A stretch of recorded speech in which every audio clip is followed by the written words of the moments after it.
DMTV Info, votre chaîne d'information en temps réel. La politique, la santé, le sport, les faits de société, la musique, les rumeurs et bien plus encore. Vous découvrirez cela dans notre chaîne DMTV Info.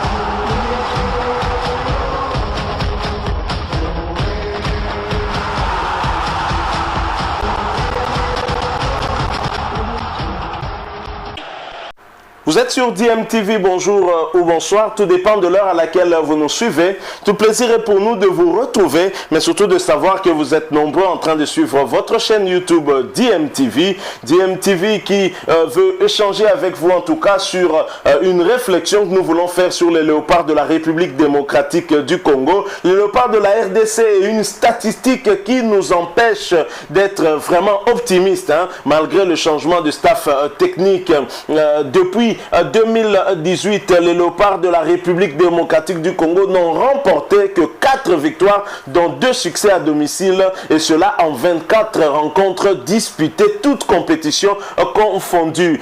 9 défaites, 11 matchs nuls et 4 petites victoires. Inutile de vous dire qu'en 20 matchs, la République démocratique du Congo n'est pas parvenue à avoir la victoire. Donc ce sont des statistiques exécrables que nous n'arrivons pas à expliquer, et cela depuis Jean-Florent Ibenge Kwangé, alors que la Fédération congolaise de football association pensait trouver peut-être une solution palliative avec le sélectionneur Christian Antengi Biembe, le plus diplômé d'entre tous les entraîneurs de la République démocratique du Congo. Malheureusement, ce dernier a encore fait pire que son prédécesseur, et voilà qu'actuellement la Fédération congolaise de football association a jeté son dévolu sur un entraîneur expérimenté qui aura en tout cas une très grande tâche, une tâche que personne n'est parvenu à faire depuis 1974, nous qualifier pour la Coupe du Monde Qatar 2022. Alors cela ne nous empêche pas d'essayer un peu d'analyser, essayer pourquoi pas de dresser le meilleur diagnostic pour pouvoir déceler où se trouve réellement le problème de la République démocratique du Congo. Alors j'aimerais vous faire un rappel sur ces statistiques que je viens de vous donner. 24 matchs, 4 seulement remportés par la RDC, 11 matchs nuls et 9 défaites. Inutile de vous dire qu'au vu de ces chiffres, ces statistiques sont extrêmement exécrables. Alors en 2018, la République démocratique du Congo perd en Tanzanie 2-0. Rappelez-vous, la Tanzanie est notre adversaire justement dans ces éliminatoires de la Coupe du Monde Qatar 2022. D'ailleurs, la première journée va débuter avec ce pays que nous allons recevoir à Lubumbashi, sauf changement. 2018 toujours, un but partout contre le Nigeria, un but partout contre le Libéria, et la République démocratique du Congo perd à domicile 1-2 contre le Zimbabwe, et ensuite va faire un match nul au Zimbabwe, un but partout. La République démocratique du Congo fera un jeu égal avec le Congo Brazza à Brazza, un but partout. Arrivé en 2019, ça n'évolue pas très bien. La RDC reçoit le Libéria et bat le pays de George Weah, 1-0. La RD Congo fait jeu égal avec le Burkina Faso, 0 but partout. La RDC reçue par le Kenya fait un but partout. La RD Congo perd contre l'Ouganda à 2-0. La RDC perd contre l'Égypte, rappelez-vous, lors de la CAN 2019, 2-0. Et la RDC étrie le Zimbabwe 4-0 et se qualifie pour les quarts de finale. La République démocratique du Congo perd en quart de finale au tir au but contre le Madagascar, 2 buts partout. Madagascar que nous allons retrouver pour ces éliminatoires de la Coupe du Monde Qatar 2022. Dans notre groupe J, nous sommes avec le Madagascar, mais aussi avec le Bénin ainsi que la Tanzanie. Et la RDC va faire un but partout contre l'Algérie en amical et perdra contre la Côte d'Ivoire 3-1 amical également. La RDC va accueillir le Gabon et fera 0 but partout avec Pierre-Emerick Aubameyang et sa bande.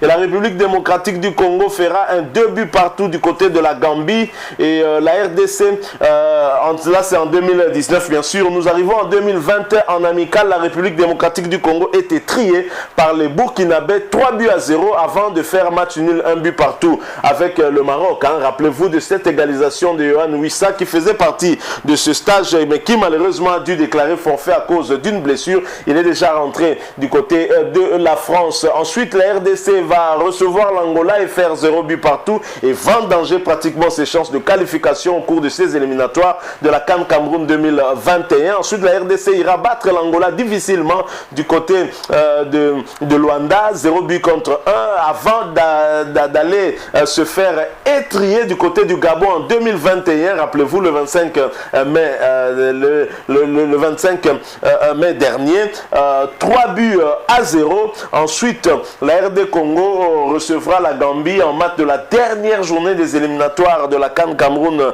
2021 et va abattre la Gambie pour un compter que pour du beurre, 1-0. Et la RDC venait de se faire battre une fois de plus par la Tunisie sur le score de 1-0. C'est le match amical, donc le premier match amical de ce stage de 2 semaines des Congolais qui sont en Tunisie depuis le 31 mai dernier et qui vont terminer leur stage le 15 juin prochain. Alors il faut dire que ces statistiques nous empêchent en tout cas d'être optimistes sur la suite. Pourtant, l'objectif assigné à ces joueurs ainsi qu'au nouveau staff technique, c'est très clairement de nous amener à la Coupe du Monde Qatar 2022. Alors lors des 5 derniers matchs de la République démocratique du Congo, le pire est que la RDC n'a inscrit que 2 buts seulement, c'est grave, en Angola, et aussi le penalty de Kazadika Sengoussi à Kinshasa contre la Gambie. Même se créer des occasions devient hyper compliqué pour cette équipe de la République démocratique du Congo. Une seule occasion franche contre la Tunisie, un seul tir cadré, c'est le tir de Moutoussamy à la 23e minute de jeu et qui a terminé sa course sur la balle transversale, sur la barre transversale tunisienne. Rappelez-vous de ce débordement du côté gauche de l'avant-centre de la RDC, Cédric Bakambu, avec un centre plat du pied de Samuel Moutoussamy qui n'aura pas eu de chance, mais c'est le seul tir cadré des Congolais au cours de ce match. En tout cas, des statistiques qui font peur, qui nous donnent des raisons en tout cas de nous inquiéter. Alors, à mi-parcours aussi de ce stage de Tunis, de 2 semaines, mi-parcours parce qu'on a déjà affronté le premier adversaire. Il est vrai que c'était un peu tôt, 4 jours après être arrivé à Tunis. On a affronté la Tunisie, une équipe plutôt homogène, une équipe dont l'effectif se connaît, donc avec un entraîneur qui a déjà fait plusieurs mois avec cet effectif. Vous avez des cadres tels que Kazri, des cadres tels que Msakni et qui se connaissent, bien évidemment. Ce n'est pas une raison, même si la Tunisie n'a plus été battue par la RDC depuis 89.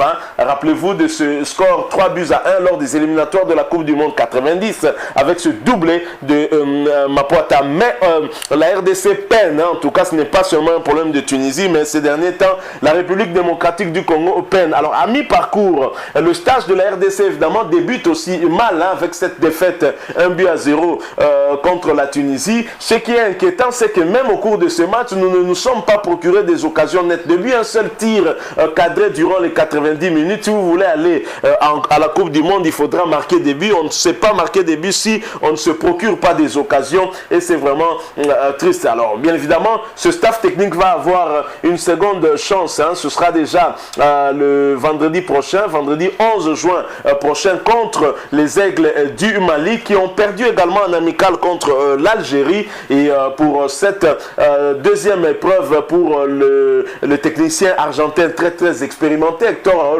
Cooper, nous espérons en tout cas qu'il aura des bonnes choses. Mais pour l'un des cadres de la République démocratique du Congo, Paul-José Mpoku, il estime que tout est question d'occasion pour se faire une idée de la future sélection. C'est une opportunité pour le nouveau staff technique de bien connaître en tout cas l'effectif, les joueurs qu'on a actuellement, et ça pourra lui permettre d'asseoir peut-être sa philosophie prochainement. Et Paul-José Mpoku l'a déclaré en tout cas à la communication de la Fédération congolaise de football association en disant: ce stage a permis au nouveau sélectionneur d'apprendre, connaître les joueurs et voir sur qui il peut compter pour les futures échéances. Il nous a permis également à se connaître et à mettre en place le meilleur système pour l'équipe nationale de la République démocratique du Congo. Voilà ce qu'avait déclaré le milieu de terrain de la RDC, Paul-José Mpoku, propos en tout cas qui était repris sur le site officiel de la Fédération congolaise de football association. Alors il faut rappeler aussi que 4 jours après cette deuxième rencontre contre les Aigles de Carthage, les Congolais pourront boucler leur stage et bien sûr attendre tranquillement les débuts des éliminatoires de la Coupe du Monde Qatar 2022 qui vont débuter au mois de septembre prochain avec la réception de la Tanzanie à Lubumbashi, parce que le stade des Martyrs, vous le savez, n'a pas été homologué par la CAF ni la FIFA. Voilà, nous sommes arrivés à la fin de ce sujet interpellateur, ce sujet, cette réflexion sur ces statistiques qui ne nous honorent pas, qui jouent en notre défaveur. À nous maintenant de pouvoir rectifier les tirs et de corriger les erreurs. Si vous avez aimé, laissez-nous un maximum de j'aime. Si vous avez un point de vue à partager ou échanger avec nous, n'hésitez pas de nous le laisser à travers un commentaire. Merci de vous abonner à cette chaîne si vous êtes nouveau ici et que vous ne vous êtes pas encore abonné. N'oubliez pas d'activer la petite cloche de notification juste en cliquant sur celle que vous verrez apparaître dès que vous serez abonné. Elle vous permettra de ne plus rien manquer des prochaines vidéos que nous allons vous proposer. Encore une fois, merci à vous d'avoir suivi attentivement ce sujet sur les léopards de la République démocratique du Congo. Nous espérons vous retrouver très bientôt avec un autre sujet. En attendant, portez-vous bien et DMTV vous dit au revoir.